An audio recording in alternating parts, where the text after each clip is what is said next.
दोस्तों, आज की इस वीडियो में हम आपको मध्य पूर्व में क्रूसेडर्स के आखिरी शहर के मुसलमानों के हाथों फतह होने की पूरी कहानी बताएंगे। मई सन 1291 में दुनिया ने एक नए युग में प्रवेश किया। यह शायद यह कहना ज़्यादा सटीक रहेगा कि दुनिया ने एक युग को पीछे छोड़ दिया, क्योंकि यही वह महीना था जिसने मध्य पूर्व में क्रूसेडर शक्ति का अंत देखा। निर्णायक घटना एकड़ शहर की घेराबंदी थी, जो टेम्पलर्स और क्रूसेडर्स की खूनी हार में परिवर्तित हुई। एकड़ शहर उनका अंतिम प्रमुख गढ़ था। होली लैंड में ईसाई उपस्थिति के बुझने में कुछ ही समय बचा था। एकड़ शहर शक्तिशाली क्रूसेडर राज्य जेरूसलम साम्राज्य की राजधानी था। इसकी पूर्व राजधानी जेरूसलम शहर था, जिसे सन 1187 में मुस्लिम सिपा सालार सलाउद्दीन अयूबी द्वारा कब्जा कर लिया गया था।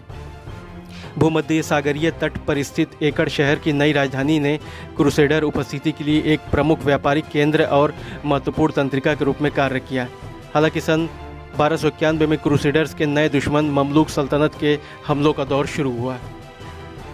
ममलूक गुलाम वंश के योद्धाओं के वंशज थे, जिन्हें बाल्कन रीजन और पूर्वी एशिया समेत दुनिया के अलग अलग क्षेत्रों से लेकर भर्ती किया गया था, और इस्लामी समाजों में यह लोग एक शक्तिशाली सैन्य ताकत बनकर उभरे।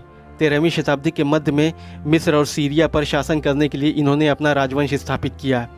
महान सलाउद्दीन अयूबी के अयूबिद राजवंश का समय समाप्त हो चुका था। क्रूसेडर्स को अब ममलूकों की भयानक आक्रामकता से निपटना था, जो मध्य पूर्व यानी मिडिल ईस्ट से यूरोपियन क्रूसेडर ताकतों को खदेड़ने के लिए दृढ़ थे। ममलूक सुल्तान कलावून ने सन 1289 में पहले से ही एक क्रूसेडर राज्य त्रिपोली काउंटी पर कब्जा करने के बाद एकड़ शहर पर अपनी जगह स्थापित करने की तैयारी में लग गए थे।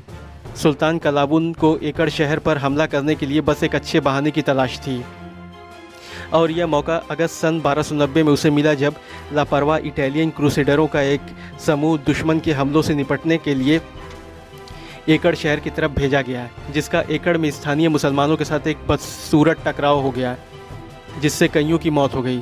जब एकड़ शहर के नेताओं ने न्याय को सामना करने के लिए हथियारों के प्रत्यारोपण की अनुमति देने से इनकार कर दिया, इसके बाद कलावून ने दंड देने की नीयत से एकरे के खिलाफ युद्ध की घोषणा कर दी। लेकिन उसी वर्ष सुल्तान कलावून की आकस्मिक मृत्यु हो गई। इसके बाद उनका बेटा अल अशरफ खलील सुल्तान बना, जिसने एकड़ के खिलाफ युद्ध की घोषणा कर दी। घेराबंदी अप्रैल सन 1291 में शुरू हुई। ममलूकों ने बहुत ही सावधानीपूर्वक इस हमले की योजना बनाई। उन्हें ऐसा इसलिए करना पड़ा क्योंकि एकड़ शहर दीवारों और टावरों से पूरी तरह गढ़ा हुआ था। इन टावरों पर ट्यूटनिक नाइट्स हॉस्पिटलर्स और नाइट्स टेम्पलर्स के रूप में रक्षक तैनात थे। दूसरी तरफ ममलूक्स के पास भारी संख्या में सैनिक थे, साथ ही कुछ भयानक घातक घेराबंदी हथियार थे, जिनमें बड़े पैमाने पर कैटापोल्ट्स यानी कि दैत्याकार पत्थर बरसाने वाले गुलेल शामिल थीं। इनका इस्तेमाल किलेबंदी के खिलाफ बड़े बड़े पत्थरों को फेंकने के लिए किया जाता था। इसके हर एक पत्थर का वज़न 150 से 200 किलो तक हुआ करता था, जिससे मजबूत से मजबूत किलों की दीवारें ढह जाया करती थीं। इसके अलावा तीरंदाजों की टुकड़ियों ने एकड़ शहर के अंदर क्रूसेडर बलों पर तीर बरसाने शुरू कर दिए। जैसा कि मध्ययुगीन विद्वान थॉमस एस्ब्रिज ने अपनी पुस्तक the crusade the war for the Holi land में लिखा है कि ममलूक हमला बड़े पैमाने पर हो रहा था।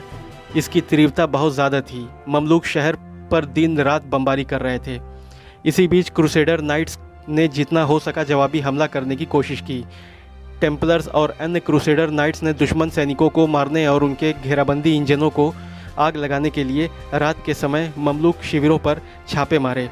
ऐसे ही एक छापेमारी के दौरान एक ईसाई सैनिक ममलूक तंबू की रस्सियों पर फिसल गया, जिसने दुश्मन को सतर्क कर दिया, जिसके कारण एक भीषण टकराव शुरू हो गया, जिसमें 18 क्रूसेडर नाइट्स मारे गए।